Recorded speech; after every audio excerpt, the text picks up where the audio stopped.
2부에서는 인간 베토벤의 연애사부터 시작하도록 하겠습니다. 베토벤은 대충 5명의 여인들과 교제를 했던 걸로 기록이 되어 있는데요. 그 중에 첫 번째 여인의 이름은 그래핀 줄리에타 귀차르디입니다. 베토벤과 줄리에타는 14살의 나이 차이와 신분차를 극복하지 못했고, 줄리에타는 결국 발레 음악 작곡가로 유명한 갈렌버그 백작과 결혼을 합니다. 그런데 베토벤이 그의 비서였던 안톤 쉰들러에게 이렇게 말을 했다고 합니다. 나는 그녀가 남편에게 했던 것보다 더 그녀에게 사랑을 받았다네. 그럼에도 그녀의 연인은 내가 아닌 그였지. 나는 그녀를 통해서 그가 가난하다는 걸 알게 되었고, 한 부자에게 500굴덴을 얻어 그를 도와주었지. 그는 항상 내 적이었지만 내가 그에게 선행을 베풀었던 것은 그런 이유에서야. 그녀가 울면서 내게 찾아왔지만 난 무시했어. 보통 남자들이 자존심 때문에 이런 말들을 잘 하곤 하지요. 진실이 무엇인지는 알 수 없지만 이런 말을 들어보면 베토벤에게도 약간의 허풍, 우리가 흔히 말하는 뻥도 있었던 것 같습니다. 베토벤은 줄리에타에게 그 유명한 피아노 소나타 14번 월광을 헌정했습니다. 줄리에타는 불면의 연인 편지의 주인공과는 조금 거리가 멀어 보이기는 하는데요. 월광 소나타를 헌정받은 것만으로도 후대에 이름을 남기게 되었습니다. 베토벤의 일생을 영화화한 불면의 연인이라는 영화에 보면 청력을 잃은 베토벤이 월광 소나타를 연주하는 부분이 나옵니다. 이 장면을 보면 귀가 먹어 더 이상 스스로 연주하는 피아노 소리마저 듣지 못하게 되자 피아노 뚜껑에 귀를 대고 피아노를 칠 때 생기는 울림을 느끼려는 베토벤의 안타까운 모습을 그리고 있습니다. 바로 이 부분이 이 영화의 가장 명장면이라고 할 수 있겠습니다. 두 번째 여인은 그래핀 테레제 폰 브룬스빅입니다. 테레제에게는 남동생이 하나 있었는데 이름이 프란츠입니다. 베토벤보다 7살이 어린 사람이었는데 프란츠와 베토벤은 나이 차이는 있었습니다만 친구처럼 지냈다고 합니다. 베토벤은 이런 프란츠에게 피아노 소나타 23번인 열정 소나타를 헌정했고요. 테레제에게는 피아노 소나타 24번인 테레제를 헌정했습니다. 하지만 베토벤과 테레제는 깊이 교제하지는 않았는데요. 그 이유가 베토벤은 최소 9살에서 22살까지 나이가 차는 여성들, 나이 차이가 있는 그런 여성들을 사랑했던 그런 걸로 보아서 나이 차이가 5살밖에 나지 않은 테레제에게는 별로 관심을 갖지 않았던 건 아닐까, 제 개인적인 생각입니다. 세 번째 여인은 그래핀 요세피네 폰 네임입니다. 요세피네는 테레제와 프란츠의 여동생이었습니다. 베토벤과 나눈 편지가 무려 27통이나 발견되어서 불면의 연인 이 편지의 주인공으로 가장 유력한 후보가 바로 요세피네 폰 네임입니다. 요세피네가 베토벤을 처음 만났던 것은 1799년이었습니다. 이 요세피네의 집안은 헝가리 부근에 있는 부다페스트 근처에 있었던 백작 가문이었는데요. 그의 어머니였던 안나는 요세피네와 언니 테레제를 데리고 자녀들의 교육을 위해서 비엔나로 오게 되었습니다. 그리고 베토벤이 이 두 소녀에게 피아노 레슨을 하게 되면서 서로 알게 되었습니다.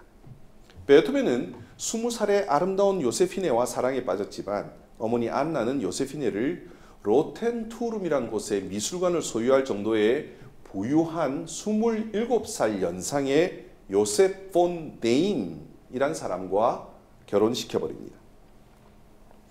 하지만 1804년 1월에 남편 요셉이 폐렴으로 죽게 되고요.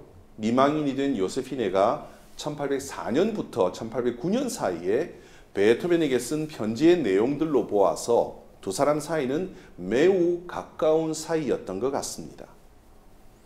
하지만 집안의 반대와 신분차를 극복하지는 못했지요. 요세피네가 1806년에 베토벤에게 보냈던 편지를 보면 분명 베토벤을 무척이나 사랑하고 있었던 것 같습니다. 편지의 내용은 이렇습니다. 당신이 내게 보내준 열정적인 사랑에 답하지 못했지만 나도 당신을 사랑합니다. 그리고 당신의 도덕성도 높이 평가해요. 당신은 저와 아이들에게 많은 사랑과 호의를 보여주었지요. 영원히 잊지 못할 거예요. 그리고 살아있는 동안 저는 항상 당신의 운명에서 한 부분이라도 함께하고 싶어요. 그리고 제가 할 수 있는 한 당신의 행복에 이바지하고 싶어요. 나쁘게 생각하지 말아주세요. 만일 제가 편지는 매우 결정적인 곳에서 중단되고 맙니다.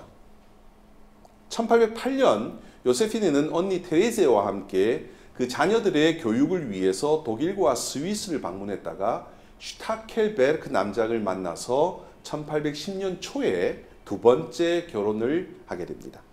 하지만 그들의 관계는 처음부터 좋지는 않았던 것 같습니다.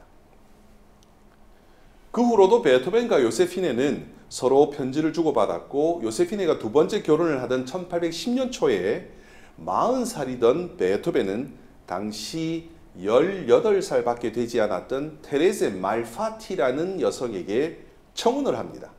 하지만 보기 좋게 거절당합니다. 어떻게 보면 베토벤이 이 시기에 양다리를 걸쳤다고 볼 수도 있는 대목입니다. 그런데 요세피네가 쓴 일기를 보면 요세피네는 편지가 쓰여진 1812년 7월에 분명히 프라하에 있었던 것으로 추정이 됩니다. 그렇다면 베토벤과 요세피네는 프라하에서 만났을 것으로 추정되고 프라하에서 테플리츠로 향하는 여정에서 이른바 불멸의 연인에게 라는 편지를 베토벤이 요세피네에게 썼다는 가정이 설득력을 갖게 됩니다. 그로부터 9개월 후에 요세피네는 7번째 자녀인 미노나를 낳았습니다. 그런데 과연 이 미노나의 아버지는 누구였을까요? 그것이 알고 싶습니다. 1814년 베토벤은 전쟁 교향곡 웰링턴의 승리와 교향곡 7번과 8번 그리고 오페라 피델리오까지 공연하면서 음악적으로 큰 성공을 거두게 됩니다. 하지만 이때 요세피네는 인생 최악의 시기를 경험하게 되죠. 당시 요세피네의 남편이었던 슈타켈베르크 남작은 요세피네에게 오스트리아를 떠나서 러시아로 가자고 했지만 요세피네는 이것을 거부했습니다. 슈타켈베르크 남작은 요세피네와 사이에서 낳은 세 자녀와 함께 오스트리아를 떠나버립니다. 그 이후 그녀는 건강과 재산을 모두 잃고 말았지요. 요세피네는 장남의 수학 교사로부터 또다시 임신을 하게 됩니다. 그리고 8번째 아이 에밀리를 낳았지만 출산 후 7일 만에 에밀리는 아버지에게 보내지게 됩니다. 1816년 여름 가족들로부터도 버림받고 건강도 좋지 않았던 요세피네는 아마 비엔나 남쪽에 있는 작은 마을인 바덴이라는 곳에서 베토벤과 만났던 것으로 보입니다. 요세피네는 결국 1821년 3월 31일 날 자신의 집에서 사망을 했고요. 베링역 공동묘지에 매장되었지만 그녀의 무덤에는 기념비조차 없었지요.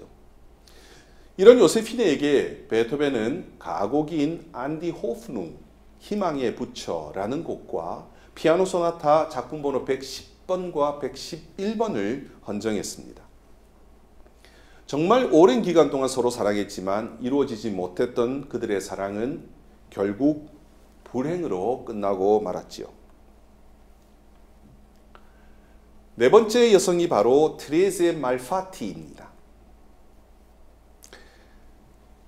베토벤이 테레제를 만났을 때 베토벤의 나이는 무려 40살이었고 테레제는 18살로 무려 22살의 나이 차이가 납니다.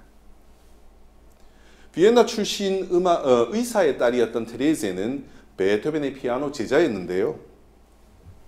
이렇게 기록되어 있습니다. 머리와 눈동자가 흑갈색인 명랑한 성격의 잘 웃는 미인이었다. 앞에서도 잠깐 언급했지만 베토벤은 1810년에 테레제에게 청혼을 합니다. 하지만 거절당했지요. 그런데 베토벤의 여인으로 거론하는 이유는 우리에게 너무나 잘 알려진 곡을 설명하기 위해서입니다. 바로 엘리제를 위하여라는 곡입니다. 이 엘리제를 위하여라는 곡은 너무나 사랑스러운 피아노 곡이기 때문에 아마 모르는 분들이 아무도 안 계실 겁니다. 그런데 베토벤이 이 곡의 초고에 이렇게 씁니다. 테레제의 추억을 위해 1810년 4월 27일 루드비히 판 베토벤. 이렇게 쓴 것으로 보아서 당시 베토벤이 사랑에 빠져 있었던 테레지 말파티에게 헌정한 곡이 바로 엘리제를 위하여라는 곡입니다. 다만 이 악보의 인쇄 작업에서 너무나 알아보기 힘들었던 베토벤의 필체가 잘못 읽히는 바람에 테레제가 엘리제로 바뀌어 버린 것으로 추정됩니다.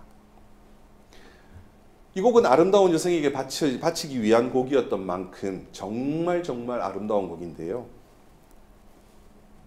그런데 이 곡은 너무나 아름다운 곡이어서 톡톡한 유명세를 치른 곡입니다. 한때 기억납니까? 청소차의 후진 음악에 따라라라라라라란 이 곡이 사용된 적도 있고요. 통화 대기음이나 아니면 휴대폰의 수신을 알리는 음악에 남용되어서 순환을 겪은 곡이지요. 이 사례는 우리나라뿐만 아니라 전 세계적으로 마찬가지인 것 같습니다. 마지막 5번째 여인은 안토니 브렌타노입니다. 안토니 브렌타노는 또 한 명의 불면의 연인 편지의 후보로 위에서 제시한 3가지 조건을 모두 만족시키는 사람입니다. 안토니는 비엔나에서 베토벤과 잘 알던 여성이었습니다. 그리고 1812년 7월 첫째 주에 프라하에 있었고요. 1812년 7월 둘째 주에 체코의 휴양 온천 도시인 칼스바트에 있었습니다. 외교관의 딸이었던 안토니는 비엔나에서 태어나고 자랐습니다. 하지만 그녀의 어린 시절은 별로 행복하지 못했지요. 그녀의 어머니는 안토니가 8살 때 전염병으로 사망합니다. 그 이후에 그녀의 아버지는 그녀를 수녀원 학교 기숙사에서 생활하게 하고 17살의 어린 나이에 부유한 프랑크푸르트의 상인이었던 프란츠 브렌타노에게 시집을 보내버립니다. 하지만 프란츠란 사람은 친절했고 동정심이 많은 사람이었습니다. 향수병을 많이 앓고 있던 아내에게 자주 비엔나에 갈 수 있도록 해주기도 했지요. 베토벤이 이 안토니를 언제 만났는지는 정확하게는 알 수 없지만 두 사람의 만남은 프란츠의 이복 누이였던 베티나 브렌타노에 의해서 알게 되었던 것 같습니다. 문학가 괴테라는 사람의 친구였던 베티나는 나중에 베토벤과 괴테의 만남을 주선하기도 했습니다. 이 안토니는 매우 몸이 약했다고 기록되어 있는데요. 자주 질병에 고통받다 보니까 베토벤은 이 안토니가 아플 때마다 침실 밖에서 안토니를 위해서 피아노를 연주해 주었다고 합니다. 안토니는 1812년 7월 3일 남편과 자녀들 중 한 명과 함께 칼스바트로 가는 도중에 프라하에 도착했습니다. 그리고 이미 프라하에 와 있었던 베토벤을 만났을 가능성이 매우 높습니다. 그리고 베토벤은 다음날 테플리츠로 떠났지요. 베토벤은 그 다음 주에 칼스바트에서 안토니를 만난 것으로 추정되고 그 이후로는 베토벤과 안토니가 만났다는 기록은 없습니다. 이런 안토니에게 베토벤이 헌정한 곡은 1816년에 작곡한 연가곡집인 An die ferne Geliebte, 멀리 있는 연인에게가 대표적인데요. 이 곡의 제목에서도 알 수 있듯이 베토벤은 멀리 프랑크푸르트에 살고 있던 안토니를 무척이나 그리워했던 것 같습니다. 그 외에도 디아벨라 베리에이션, 디아벨라 변주곡이라고 부를 수 있겠습니다. 디아벨라 베리에이션 작품번호 120번을 헌정했고 피아노 소나타 작품번호 109번을 안토니의 딸이었던 막시밀리아네에게 헌정했습니다. 그런데 이 막시밀리아네는 베토벤이 안토니를 위해서 피아노를 연주할 때면 시끄럽다고 와서 물을 뿌리기도 했다는 기록도 있습니다. 몸은 약했지만 무려 89세를 장수한 안토니는 친구들이 하나둘 세상을 떠나자 노트에 친구들의 이름을 하나하나 적어 놓았는데요. 그 첫 번째가 1827년 3월 26일 베토벤이었습니다. 베토벤은 사랑에 대한 무한한 동경으로 신분이 다른 수많은 여성들을 사랑했지만 이 여성들 대부분이 베토벤과는 신분차가 있었습니다. 그녀들은 사랑에 대한 무한한 동경과 실제 결혼을 잘 구별했던 반면 아쉽게도 베토벤은 그러지 못했던 것 같습니다. 또한 여러 문헌을 보면 베토벤은 꽤나 사랑꾼이었던 것 같습니다. 다시 말하면 바람둥이였지요. 베토벤의 친구였던 페르난드 리스라는 사람의 말에 의하면 베토벤은 여자들, 특히 아름답고 젊은 여자들을 보는 걸 무척 즐겼다. 매력적인 여자가 지나가면 늘 돌아서서 외눈 안경 너머로 한 번 더 봤다. 그러다 여자와 눈이 마주치면 웃거나 미소를 보였다. 베토벤은 쉽게 사랑에 빠졌지만 대부분 오래 가지는 않았다. 한 번은 내가 예쁜 여성의 마음을 잡으려고 애쓰는 베토벤을 놀리자 그는 그 여성이 자신을 7달 동안이나 따라다녀서 열과 성을 다할 뿐이다 라고 털어놓았다. 이렇게 말합니다. 허풍이 잔뜩 들어간 전형적인 바람둥이 같지 않습니까? 자, 이번에는 베토벤의 후원자에 대해서 알아보겠습니다. 베토벤에게 최고의 후원자는 신성 로마 제국의 황제였던 레오폴드 2세의 막내 아들 루돌프 대공입니다. 두 사람이 만난 것은 루돌프 대공이 1803년부터 4년 사이에 베토벤에게 피아노와 작곡을 배우면서 서로 알게 되었는데요. 이 루돌프 대공은 허약 체질 때문에 훗날 성당의 대사제가 됩니다. 하지만 베토벤과 오랜 우정을 나눈 유일한 왕족이자 베토벤의 제자가 바로 루돌프 대공이었죠. 1808년도에 독일 카셀 궁전에서 베토벤을 초빙합니다. 그때 이 루돌프 대공과 로프코비츠 후작 그리고 킨스키 후작 이 세 사람이 베토벤의 평생 연금을 후원하기로 보증하면서 베토벤이 비엔나에 남게 됩니다. 하지만 이후에 귀족의 계급이 몰락하면서 루돌프 대공만 베토벤의 평생의 후원자로 남게 되었죠. 그래도 베토벤은 이 로프코비츠 후작에게는 그 유명한 교향곡 3번 영웅을 그리고 킨스키 후작에게는 C장조 미사를 헌정했습니다. 카셀 궁전의 초빙으로 베토벤이 위인을 떠나려고 했을 때 루돌프 대공은 베토벤에게 비엔나에 남아주기를 요청합니다. 하지만 청력을 잃고 더 이상 연주 활동을 할 수 없었던 베토벤은 루돌프 대공을 위해 해줄 수 있는 것이 아무것도 없었지요. 연주를 할 수도 없고 더 이상 가르칠 수도 없고. 그런 베토벤에게 루돌프 대공이 남긴 말은 지금까지도 엄청난 명언으로 전해지고 있습니다. 대공은 이런 말을 합니다. 내가 원하는 것은 당신이 나와 함께 이곳에서 숨쉬는 것입니다. 이런 최고의 후원자에게 베토벤은 어떤 보답을 했을까요?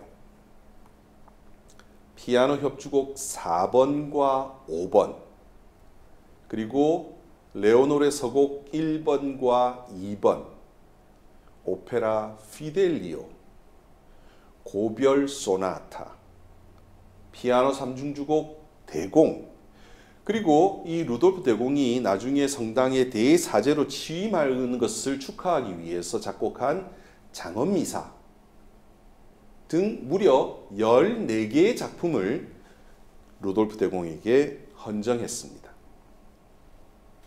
정말 아무런 조건 없이 베토벤을 후원한 루돌프 대공에게 이 수많은 곡을 헌정한 베토벤의 보답이 어쩌면 가장 이상적인 노블레스 오블리주의 모습이 아닐까 생각합니다. 그 외에 베토벤의 후원자로는 카를 폰 리히노프스키 후작이 있습니다. 자, 여러분, 베토벤의 친필 악보 한번 보실까요? 베토벤의 친필 악보를 보면 어떤 생각이 드세요? 제 생각은 베토벤은 모차르트 같은 천재는 아니었구나 라는 생각이 듭니다. 모차르트 스스로 이런 말을 합니다. 나는 머릿속에서 완성된 스코어를, 이 스코어라는 말은 악보를 말합니다. 나는 머릿속에서 완성된 스코어를 그저 오선지에 옮기고 있을 뿐이요. 그래서 이 모차르트의 악보를 보면 수정한 흔적이 거의 없을 만큼 모차르트는 엄청난 천재였습니다. 하지만 베토벤의 이런 악보를 보면 어디가 오선이고 어디가 음표인지 구별하기 어려울 만큼 정말 지저분하지 않습니까? 저는 이 악보만으로도 얼마나 베토벤이 치열하게 작곡 활동을 했는지 알 수 있을 것 같습니다. 그럴 수밖에 없었던 이유는 바로 아까도 제가 일부에서 잠깐 설명했었는데요. 프랑스 시민혁명 때문이었습니다. 시민혁명으로 음악가들은 왕족이나 귀족으로부터 독립을 선언하게 되었고 작품은 다수의 대중들이 만족할 수 있도록 많은 것을 담아내기 위해 점차 규모가 커지기 시작했습니다. 그래서 베토벤의 교향곡은 이전에 비해 곡의 길이가 현저하게 길어지고 규모가 커지면서 흔히 웅장하다라는 수식어가 붙게 되었다고 말씀드렸습니다. 자, 이 시점에서 제가 여러분들에게 베토벤의 마지막 작품을 소개하겠습니다. 베토벤의 마지막 작품은 현악 4중주 16번입니다. 작품 번호는 135번이지요. 이 곡의 마지막 악장인 제4악장에 보면 그 말은 이 악장이 베토벤의 살아생전 최후의 음악이라는 말씀입니다. 베토벤이 스스로 이런 말을 써놓았습니다. Der schwer gefasste Entschluss. 번역하면 너무나 힘들게 내린 결정이라는 뜻입니다. 여러분, 악성 베토벤이라고 하면 언제나 술술 멜로디가 흘러나왔을 것 같지만 베토벤은 죽음을 목전에 둔 마지막 순간까지도 더 나은 음악을 만들어내기 위해서 고민을 했던 것 같습니다. 그리고 이 악보에 보면 느리게 시작하는 첫 부분에 Muss es sein이라고 베토벤이 써두었습니다. 필체가 정말 대단하지요? 알아보기 정말 어렵습니다. Muss es sein. 이 말을 번역하면 꼭 이렇게 해야 할까? 라고 할 수 있습니다. 무슨 뜻이겠습니까? 다른 더 좋은 멜로디는 없을까? 이게 가장 좋은 멜로디일까? 스스로에게 질문하는 거지요. 음악이 계속 느리게 진행되다가 음악이 갑자기 빨라지는 부분이 나옵니다. 빰빰빰 빰빰빰. 이 부분에 보면 베토벤은 Es muss sein, es muss sein 이라고 두 번이나 써놓았습니다. 이 말은 그래, 이렇게 해야 해 라는 뜻입니다. 많은 사람들이 저에게 이렇게 말합니다. 지휘자님, 이제 눈 감고도 지휘하시지요.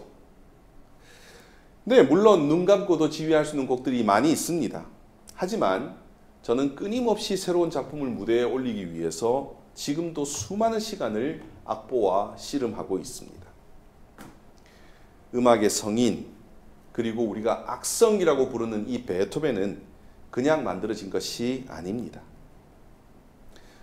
앞에서도 언급했지만 제2의 모차르트를 만들려고 했던 베토벤의 아버지 요한은 천재적인 음악성을 가진 아들을 이용해서 한몫 단단히 잡아보려고 4살 때부터 베토벤을 감금하고 강압적으로 피아노 연습을 시켰습니다. 이런 혹독한 교육으로 베토벤은 정신착란증과 폐소공포증이라는 정신병을 앓게 되었고 이 병이 평생 베토벤을 괴롭혔다고 말씀드렸습니다. 고향 보온을 떠나 빈으로 이주하여 피아니스트로서 대성공을 거두었고 승승장구하던 베토벤은 일순간에 청력을 잃고 더 이상 피아니스트로서 활동을 하지 못하게 되자 1802년 자살을 결심하고 유서를 남기게 됩니다. 두 동생에게 보내는 편지 형식의 유서에서 베토벤은 이렇게 쓰고 있습니다. 모든 불행한 사람들이여, 당신과 같은 한낱 불행한 사람이 자연의 갖은 장애에도 불구하고 우수한 사람들과 예술가의 대회에 참여하고자 전력을 다하였다는 것을 알고 위로를 받으라. 유서치고는 좀 이상하지 않습니까? 자, 이 말은 나 같은 불행한 사람도 예술가의 대회에 참여하려고 이렇게 최선을 다하는데 건강한 여러분은 나를 보면서 위로받으십시오 라는 뜻입니다. 분명히 일반적인 유서와는 확실히 차이를 보입니다. 하지만 이 유서 안에도 일반적인 유서에 나오는 내용들이 있어요. 이런 부분이 있습니다. 동생들아, 내가 죽거들랑 내가 사용하던 악기들은 가급적 팔지 말아라. 하지만 너희들의 생활이 너무 힘들면 팔아도 된다. 대신 좋은 값을 받고 팔아라. 너무나 인간적인 그런 모습을 보입니다. 그리고 마지막 즈음에 이런 말이 나옵니다. 나는 내 안에 있는 모든 것을 소진한 후에야 이 세상을 떠날 것이다. 여러분, 이 말이 살겠다는 말인가요? 죽겠다는 말인가요? 베토벤은 실제 죽음을 결심하고 동생들에게 편지로 유언을 남기려고 했지만 이 유서를 써내려가는 순간 자기 속에서 뿜어져 나오는 음악적 영감을 그냥 버릴 수는 없다고 판단하고 이 유서를 기점으로 피아니스트에서 작곡가로 대변신을 한 것입니다. 여러분, 만약 베토벤이 피아니스트로 아무런 어려움 없이 평생 호의호식하면서 잘 살았다고 한다면 과연 오늘날 베토벤을 기억하는 사람들이 있을까요? 지금은 이 녹음을 통해서 연주자의 음악을 후대에 남길 수가 있지만은 베토벤의 시대에는 연주자가 세상을 떠나고 나면 한 세대가 흐르기 전에 그런 연주자들은 잊혀지는 시기였습니다. 하지만 베토벤은 피아니스트에서 작곡가로 대변신을 했고 수많은 작품들을 남겼기 때문에 우리가 기억하는 거 아니겠어요?